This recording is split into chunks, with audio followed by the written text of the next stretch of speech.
오늘은 6절에서 14절까지 말씀 보겠습니다. 여호수아 10장 6절에서 14절까지 말씀 함께 교독하시도록 하겠습니다. 기브온 사람들이 길갈 진영에 사람을 보내어 여호수아에게 전하되 당신의 종들을 돕기를 더디게 하지 마시고 속히 우리에게 올라와 우리를 구하소서. 산지에 거주하는 아모리 사람들의 왕들이 다 모여 우리를 치나이다 하매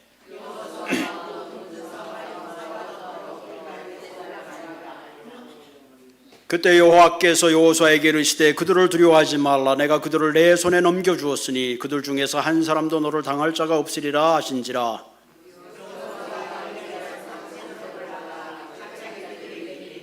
여호와께서 그들을 이스라엘 앞에서 패하게 하심으로 여호수아가 그들을 기브온에서 크게 사륙하고 베토론으로 올라가는 비탈에서 추격하여 아세랴와 막게다까지 이르니라.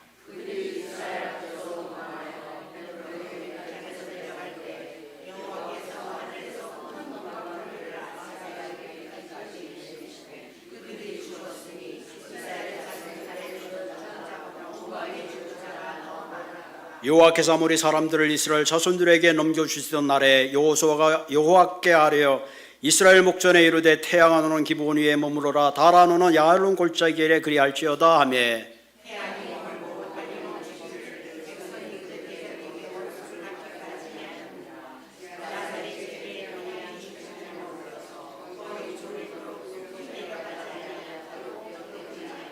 함께 읽겠습니다.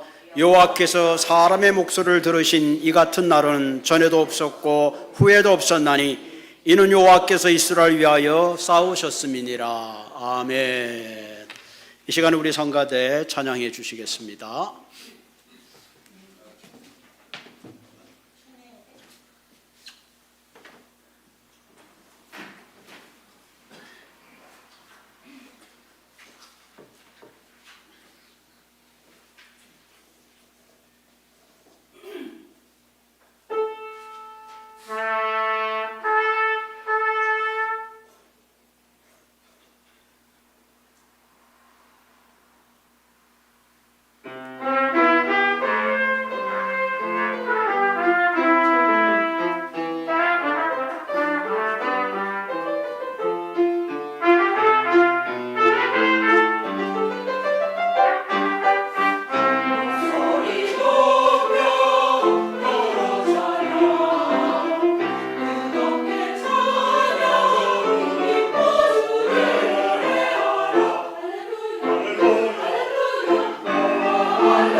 한가대 감사합니다. 우리 특별히 우리 제이콥, 우리 현정자매님 고마워요. 또 예배가 있어서 가야 된다니까 Thank you for coming, Jacob. Okay, next year we invite you again. 우리가 잘 커줘서 너무 감사하네요. 이 트램프 소리를 들으니까 뭔가 전쟁에서 승리한 그런 기분이 듭니다. 오늘이 교회 우리 창립 41주년이 되는 주일입니다. 저희들이 이렇게 작년에 창립 예배할 때는 손님들이 많고 그래서 막 정신이 분주했는데 오늘은 손님이 없는 대신 우리의 마음을 또한 하나님께 집중할 수 있어서 또 다른 의미가 있는 것 같습니다. 무엇보다도 우리가 41년이라는 시간 결코 적지 않은 시간인데 하나님께서 이곳에 교회를 세우시고 또 우리 한 사람 한 사람 불러주셔서 이 공동체를 여기까지 인도하신 하나님께 먼저 영광을 올려드립니다. 우리 사도행전에 보면 초대교회의 시작은 다 가정에서 출발했어요. 우리가 바울이 고린도에 갔을 때에 어떻게 여기서 교회를 시작하지 하는 고민 가운데 갔을 때에 브리스기라와 아굴라라는 그런 아주 신실한 부부를 만나게 되죠. 그래서 거기서부터 교회가 출발되었습니다. 어쩌면 아마 이 옥스나드 교회도 누군가 신실한 믿음의 기초에서 그 믿음의 씨 위에서 한 땀 한 땀 가정에서 시작해서 나중에 교회를 또 렌트를 하고 이제는 이렇게 독립된 우리의 교회를 가지게 된 것 같습니다. 제가 목회하면서 두 군데를 교회를 렌트할 때 예배를 드렸습니다.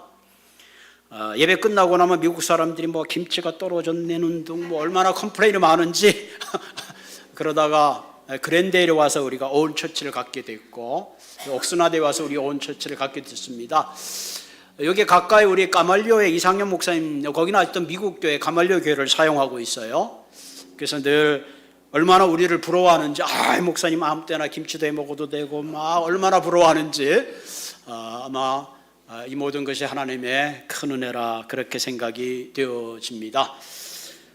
저희 교회를 이렇게 가만히 보면 뭐 그렇게 유동인구가 많은 그런 커뮤니티가 아닌 것 같아요.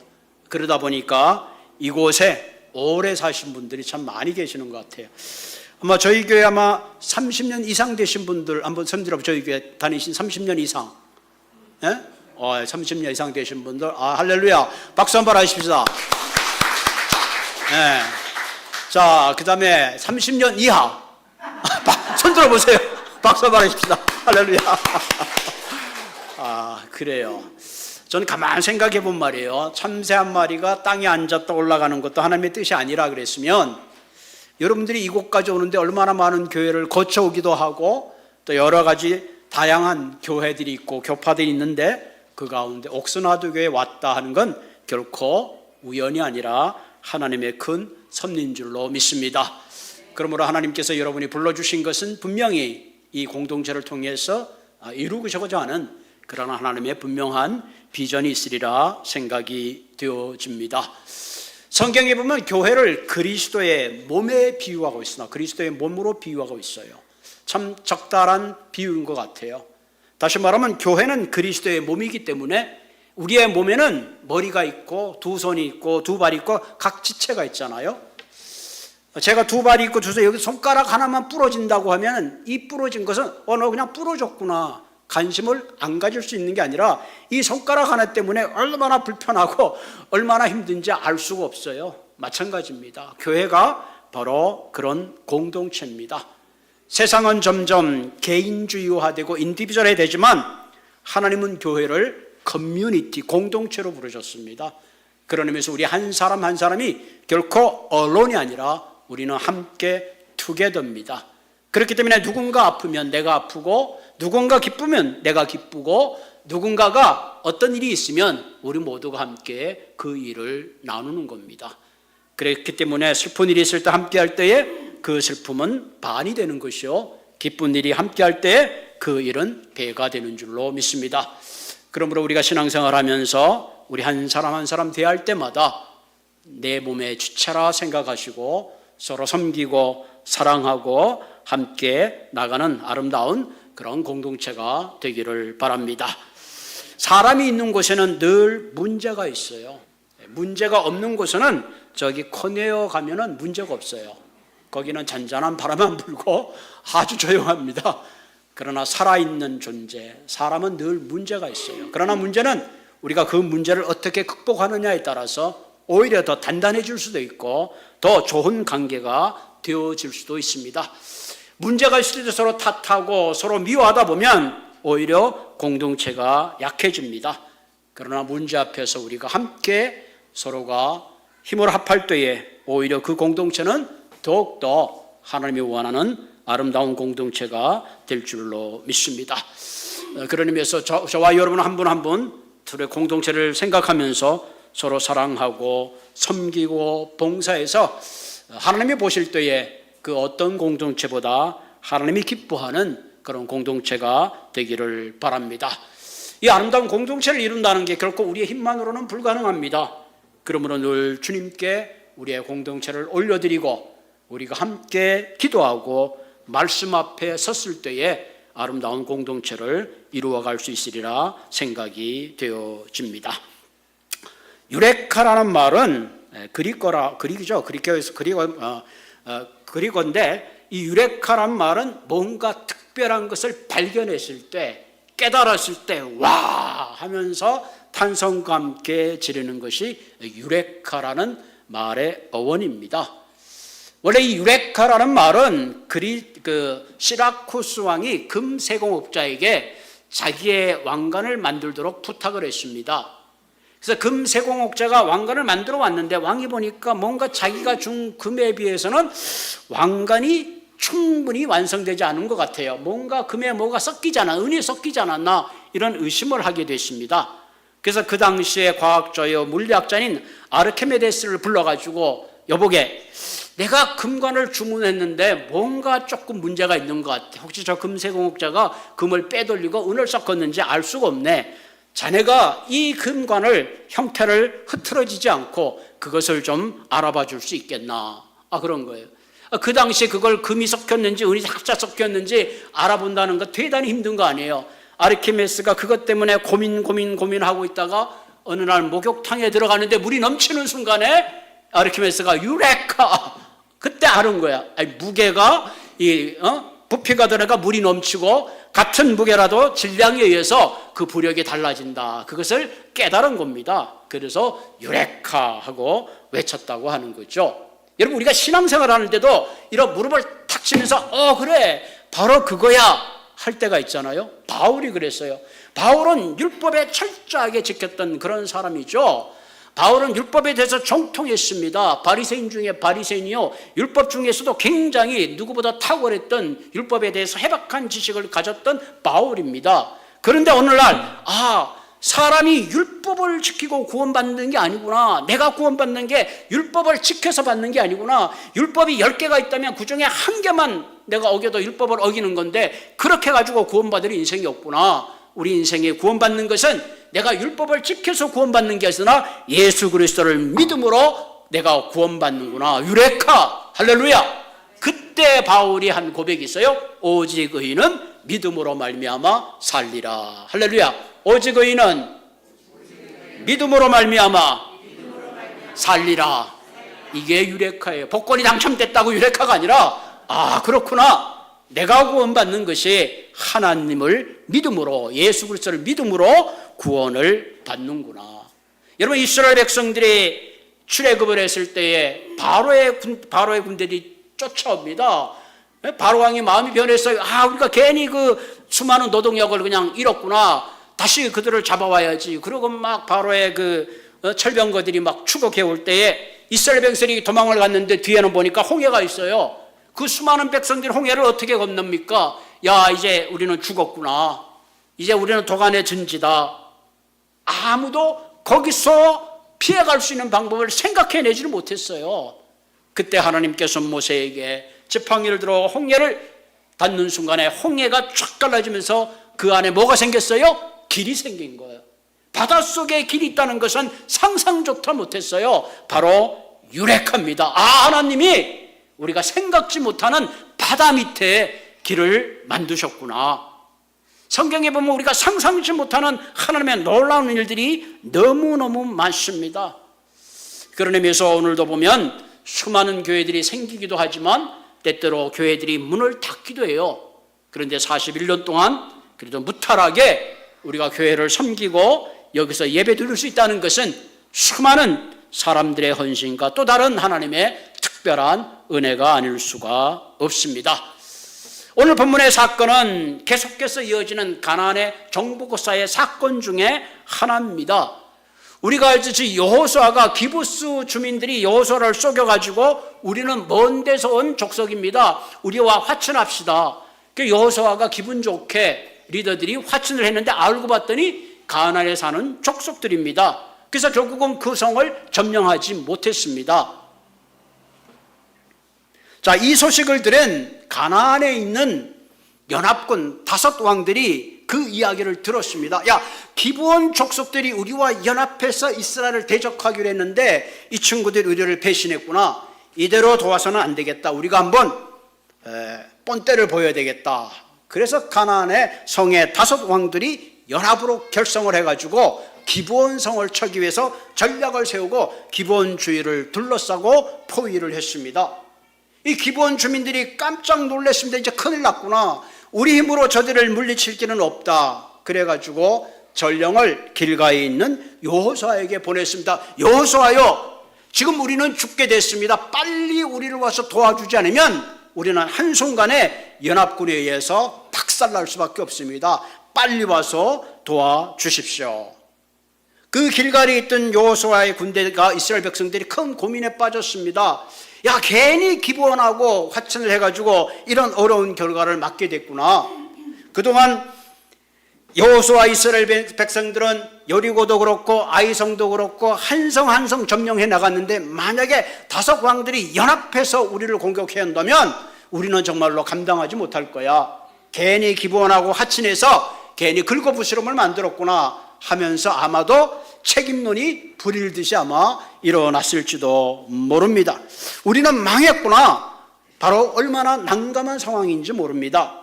바로 그때입니다. 8절에 보면 그때에 같이 읽을까요? 그때에 여호와께서 여호수아에게 이르시되 그들을 두려워하지 말라. 내가 그들을 내 손에 넘겨주었으니 그들 중에서 한 사람도 너를 당할 자가 없으리라. 할렐루야.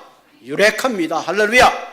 야, 그때가 어떤 때입니까? 예루살렘 왕, 헤브론 왕, 야르몰 왕, 야기스 왕, 에글론 왕 5 왕이 연합해가지고 지금 풍전등화와 같은 그때에 하나님께서 여호수아에게 나타나서 하신 말씀은 야, 걱정할 거 없어. 내가 그들의 왕을 너의 손에 주겠어. 나중에 여러분 여호수아에 보면 실제로 이스라엘은 이 연합군을 대파합니다. 그리고 이 5 왕들을 장대에 매달아 죽게 하는 겁니다. 하나님께서 그때에 완전한 승리를 여호수아에게 약속해 주신 겁니다.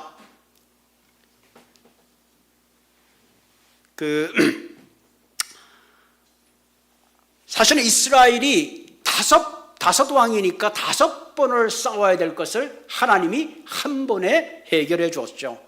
우리는 일석이조만 해도 좋아하는데 이거는 몇 조예요? 일석오조의 효과가 있어요.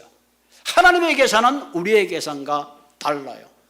여러분, 사울왕과 온 이스라엘 백성들이 골리앗 앞에서 부들부들 떨고 있을 때에 하나님께서는 그를 어떻게 해결하세요? 맷돌 하나로 해결해 주셨습니다. 사내립이 18만 5천 명의 대군을 거느리고 예루살렘을 둘러쌀 때에 하나님은 밤새도록 그들을 한순간에 진멸시키신 분이 바로 우리가 믿는 하나님입니다. 우리의 힘으로, 우리의 이성으로, 우리의 논리로는 계산이 되지 않지만 하나님이 개입하시면 우리 인생의 어떤 불가능의 문제도 해결해 주시는 것을 믿으시기를 바랍니다. 이후에 여러분 여호수아를 쭉 읽어보면 가나안 연합군을 대파한 이후로 여호수아는 가는 곳마다 승리의 정복 정쟁을 하고 있습니다. 하나님께서는 여호수아에게 나타나서 두려워하고 놀라지 말라. 늘 동일한 문제를 말씀하시는 거죠. 그러면 누구든지 하나님 앞에 우리의 문제를 내려놓으면 반드시 하나님은 해결해 주시는 것입니다. 그럼 어떻게 할 때에 우리가 만나는 모든 문제 앞에 하나님이 개입하심으로 우리의 생각 이상으로 모든 것을 축복으로 만들어 나갈 수 있겠는가? 오늘 본문을 통해서 한 세 가지를 나누고자 합니다. 첫째는 영성의 축적이 필요합니다. 영성이 축적되어 있으면 우리의 문제를 우리는 해결할 수가 있습니다. 영성 축적이란 뭔가? 한마디로 하나님을 내가 신뢰하고 믿는 믿음입니다. 여러분, 내가 하나님을 믿고 신뢰하는 게 결코 하루아침에 일어나지 않아요. 여러분들 손에 이렇게 보면 어떤 사람, 운동을 많이 한 사람들 보면 이렇게 손에 굳은 살이 배기잖아요. 또 심지어는 레슬링이나 그런 거, 주짓수 한 사람 기계 보면 기계에 이렇게 막 딱지가 앉아가지고 그 물이 생겨요. 그 물을 빼면 나중에 굳은 살이 배깁니다. 왜? 무단한 훈련을 통해서 굳은 살이 배기는 거예요. 마찬가지로 우리 영적인 축적도 하루아침에 생기는 것이 아니라 늘 하나님을 믿고 신뢰하는 옳은 경험을 통해서 그분을 신뢰하고 믿게 되는 거죠. 여러분, 우리가 사람을 신뢰한다는 거, 내가 척 보는 순간에 무슨 내가 그를 신뢰할 수 있어요?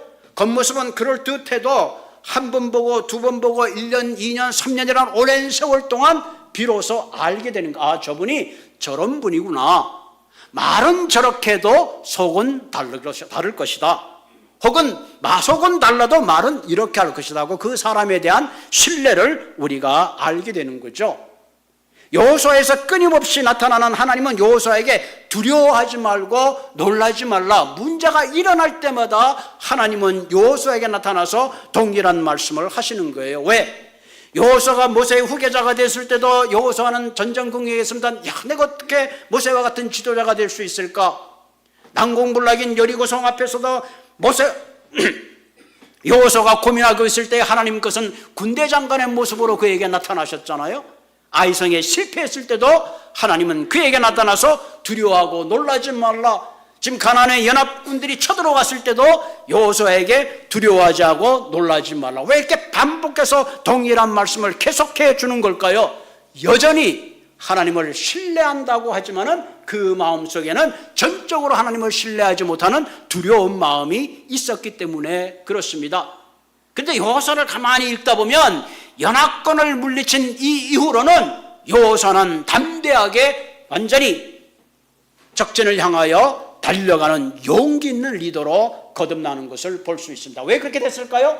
하나님과의 끊임없는 경험을 통해서 그분이 말씀하시고 그분이 두려워하지 말라 그러면 되는구나 하는 확신을 가졌기 때문에 그것이 가능했습니다. 할렐루야. 저는 우리 옥수나두교회가 41년이라는 세월에 비해서 하나님에 대한 신뢰가 쌓이고 축적돼서 하나님이 뭐라 그러면 그 말씀이 전적으로 내 삶에 놀라운 기적이 일어나는 그런 여러분의 삶이 되기를 주님의 이름으로 부탁을 드립니다. 여러분, 믿음의 조상인 아브라함은 하나님이 처음 나타나서 자식이 없을 때 아브라함, 내가 너에게 자식을 주겠다. 아브라함이 웃었어요. 하나님 무슨 말씀하십니까? 우리 와이프는 경수가 끊어졌고 나도 내 나이가 이런데 어떻게 우리가 씨를 볼 수 있습니까? 100세가 되어서 하나님께 이삭을 줄 때 비로소 아브라함은 알았어요. 하나님은 없는 걸 있는 것 같이 하시는구나. 그리고 하나밖에 없는 독생자 이삭을 바치라고 할 때에 아브라함은 아무 말하지 않고 바칠 수 있는 그런 위대한 믿음으로 성장할 수 있었던 것은 뭡니까? 하나님과 대면하는 끊임없는 경험을 통해서 그의 마음속에 확신이 있었기 때문에 그렇습니다. 저는 여러분들이 이런 믿음의 성장이 있기를 주님의 이름으로 부탁을 드립니다. 내 신앙의 연륜이 깊어지면 깊어질수록 하나님에 대한 신뢰가 깊어질 때에 우리는 세상을 향하여 진정 담대한 그런 삶을 살게 될 줄로 믿습니다. 정태기 목사님이 주로 이제 인간 관계와 심리학에 대한 책을 많이 쓰셨습니다. 그 책 이야기 가운데는 2마리의 사냥개가 막 짖으면서 쫓아가요. 그 사냥개가 뭘 발견했나 하고 막 쫓아가 봤더니 나무를 보고 개가 짖고 있는데 나무 위를 쳐다봤더니 한 마리의 호랑이가 나무 위에 올라가 있어요. 웃지도 않으시네. 사냥개가 무서워서 호랑이가 도망가서 나무 위로 올라간 거예요. 이 말이 됩니까? 호랑이가 무서워 개가 도망갔다면 말이 되는데 사냥개가 무서워서 개가 나무로 올라갔습니다. 호랑이가. 여러분 이게 말이 안 되잖아요. 말이 안 되잖아요. 예? 하루 강아지 범 무서운다. 이거 하루가 철없는 강아지가 아니라 이 강아지들이 어떻게 호랑이를 나무 위에 올라가게 했을까요? 이 사냥개는 알아요. 내 뒤에 오시는 저분이 총 한 방 총소리만 나면 거미고 뭐고 다 뒤로 나자빠지고 죽든지 도망가는 걸 알았어요. 그래서 뭘 믿었어요? 이 뒤에 있는 사냥꾼의 총을 믿고 그냥 사자인지 호랑이인지 모르고 뛰어가서 지서댄 겁니다. 그러니까 얼떨결에 그냥 호랑이도 너무 당황한 거죠. 개가 짖는 바람에 저게 왜 저러지 미쳤나? 하다 보니까 자기도 모르게 나무 위로 올라가 버리고 말은 거예요. 사랑하는 성도 여러분, 한갓 사냥개도 주인을 이처럼 신뢰하고 두려워하지 않는다면 온 우주를 창조하신 만군의 하나님이 우리의 아버지일 텐데 두려워할 필요가 있겠어요? 없겠어요? 할렐루야, 없습니다. 무조건 달려가는 거예요. 아멘.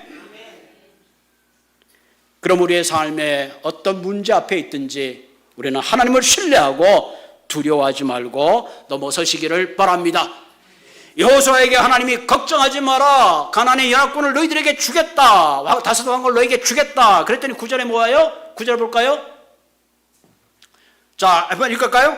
여호수아가 길갈에서 밤새도록 올라가 갑자기 그들에게 이르니 여호와께서 그들을 이스라엘 앞에서 패하게 하심으로 여호수아가 그들을 기브온에서 크게 사륙했더라. 할렐루야.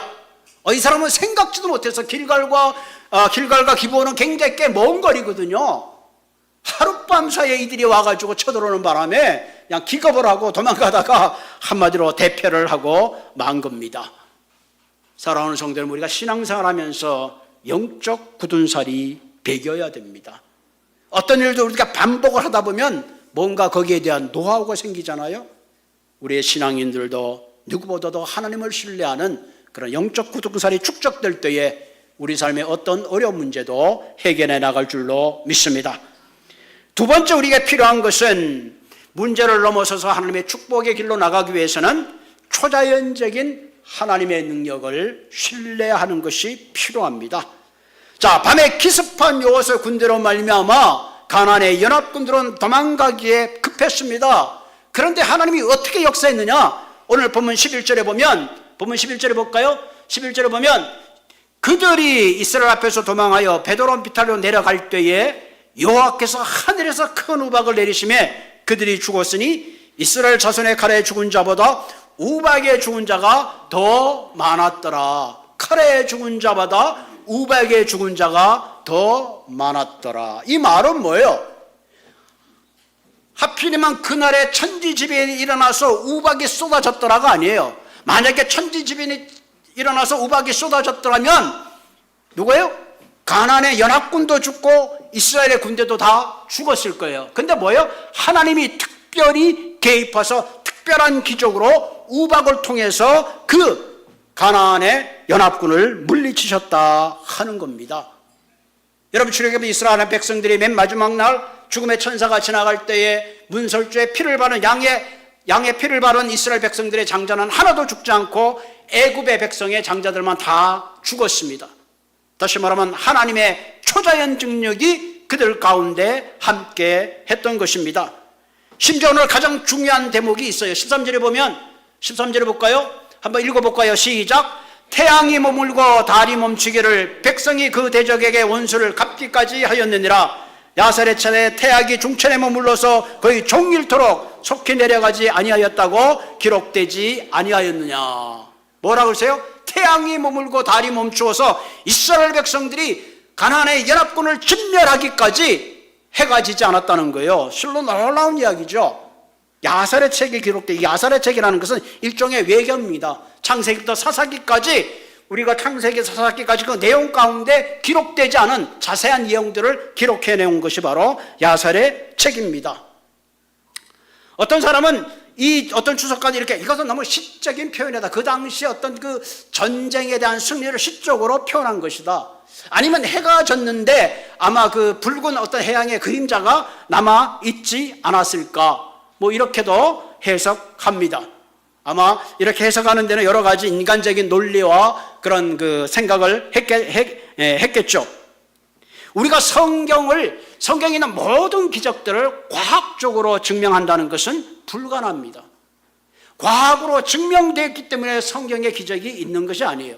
성경에 있는 모든 기적은 우리가 하나님을 믿기 때문에 증명되는 것입니다. 할렐루야. 하나님을 믿지 않는다면 성경의 기적은 증명될 수가 없어요.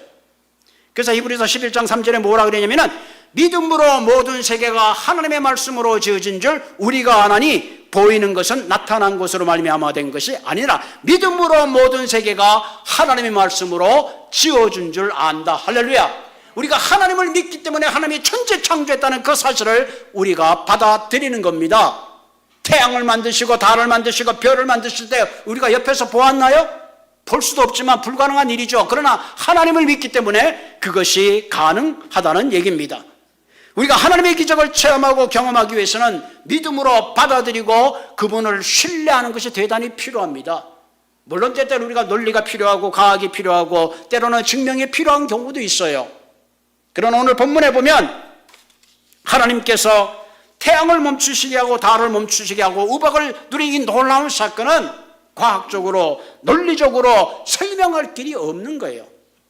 때때로 우리의 삶 가운데 하나님의 개입은 때로는 이렇게 놀라운 기적과 같은 경험으로 우리의 삶 속에 함께하는 것을 볼 수가 있습니다. 세 번째, 우리가 문제를 넘어서기 위해서는 사랑의 확신이 필요해요. 문제를 넘어서 하나님에 대한 사랑의 확신이 필요합니다. 여러분 생각해서 하늘의 태양이 멈추고 달이 멈추었다. 사실은 받아들이기 힘든 문제입니다. 어떻게 이런 일이 일어날 수 있었을까? 어떻게 이런 일이 일어났을까에 가장 중요한 모티베이션이 있는데 그것은 뭐냐면 하나님이 이스라엘 백성들에게 그 연합군을 이기게 하시기 위해서 작정하신 하나님의 결심이 있었다는 거예요. 이 얘기는 뭐예요? 하나님이 이스라엘 백성들을 사랑하셨다는 그 사랑의 결과입니다. 그 12절에 보면 달이 멈춘 그 이유 중에 하나가 12절에 있어요. 한번 읽어볼까요? 여호와께서 아모리 사람들을 이스라엘 자손에게 넘겨주시던 날에 여호수아가 여호와께 뭐 했다? 기도해서 이스라엘 목전에 이르되 태양아 너는 기브론에 머물라 달아 야론 골짜기에 그리할지어다. 여호수아가 하나님께 태양이 머물고 달이 머물러서 우리가 가나안 족속들을 전부 진멸했으면 좋겠습니다라고 하나님께 아뢰었더니 하나님이 야 무슨 말도 안 되는 소리를 너는 하냐? 그런 게 아니 그렇게 말씀하신 것이 아니라 14절에 뭐라 그랬어요? 그렇게 했더니 14절 가보세요. 시작. 여호와께서 사람의 목소리를 들으시고 아멘. 여호와께서 사람의 목소리를 들으시고 이와 같은 날에는 전대후면 전에도 없었고 후에도 없으리라. 그 이유는 여호와께서 이스라엘을 위하여 싸우셨음이니라. 아멘. 때때로 우리가 하나님께 기도할 때 하나님께 말도 안 되는 기도를 할 때가 있어요. 아니 이게 얼마나 말도 안 하는 기도예요. 이런 기도 해보셨어요? 달이 멈춰라, 태양이 멈춰라.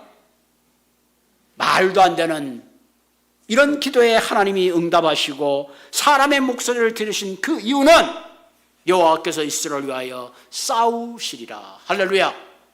때때로 우리는 이런 생각을 해요. 하나님이 나를 얼마나 사랑하실까? 혹시 하나님이 나를 버리신 건 아닐까? 하나님은 오늘도 해가 져서 온 우주의 질서를 운행하고 계세요. 지금 태양이 우리가 생각하는 것보다 조금만 더 가깝고 멀어져도 수많은 생명들이 이 땅에서 사라집니다. 그럼에도 불구하고 하나님이 온 우주를 질서정연하게 움직이시는 것은 하나님은 질서의 하나님이기 때문에 그래요. 그런데 그 질서의 하나님이 때로는 자신의 그 질서를 어기기까지 하시는데 그 이유가 뭐냐? 내가 너를 얼마나 사랑하는 그 사랑의 발로 때문에 그 사랑 때문에 하나님은 때때로 우주의 질서를 멈추기까지 하시는 그런 분이시다 하는 겁니다. 할렐루야. 그토록 하나님께서는 우리의 목소리를 들으시며 우리를 사랑하시며 우리를 위한 그 하나님의 놀라운 사랑을 여러분들은 확신할 수 있어야 된다는 사실입니다. 오늘 우리 이 말씀을 통해서 세 가지를 분명히 기억하고 돌아가시기를 바랍니다. 영적인 굳은살이 배겨야 합니다. 늘 기도의 자리에 그 기도 자리가 헤어지며 말씀의 성경책이 헤어질 때에 우리의 영적인 굳은살이 배기는 거예요. 여러분이 성경책 이렇게 갖고 있는데 여러분 성경책 안 들고 다니는데 이 가죽이 생전 안 떨어질 것 같은데 제가 여기 올 때 8년 됐거든요. 8년 됐는데 이렇게 다 떨어지더라고. 적어도 낡은 성경책을 몇 권을 만들고 무릎에 청바지가 좀 헤어지고 앉은 자리에 방석에 빵꾸가 나고 그래야지 우리가 영적 굳은 살이 배기지. 주일날 잠깐 와서 예배드리고 일주일 내내 딴짓하다가 주일날 와가지고 예배드려가지고 굳은 살이 안 배겨요. 운동하는 사람도요 계속 같은 거 붙잡고 운동하다 보면 손에 마디마디마다 굳은 살이 배깁니다. 오늘 이 시간에 하나님 앞에 하나님, 내가 하나님께 갖는 영적 굳은 살은 도대체 어떤 살입니까? 그죠? 이제 한 41년 됐으니까 적어도 이제 우리가 영적 굳은 살을 축적해야 됩니다. 그래서 세상을 이길 수 있고 문제를 이길 수 있고 사탄을 이길 수 있습니다. 그 길은 말씀과 기도와 성령밖에 없습니다. 그리고 두 번째, 하나님의 능력과 기적을 전적으로 신뢰하시기 바랍니다. 하나님은 태양을 멈추게 하시고 달을 멈추게 하시고 모든 과학을 초월하시는 그런 분입니다. 과학으로 증명될 수 있는 것만 기적이라고 인정한다면 하나님은 과학 밑에 들어가셔야 될 것입니다. 마지막으로 하나님은 온 우주의 질서를 멈추기까지 우리 한 사람 한 사람의 목소리를 들으시고 우리 한 사람 한 사람을 사랑한다는 사실입니다. 여러분 일생 동안 이 사실을 기억하시고 여러분의 삶에 어떤 두려움이 있더라도 능히 극복하시고 승리하시는 한 분 한 분 되기를 주님의 이름으로 부탁을 드립니다. 같이 기도하겠습니다.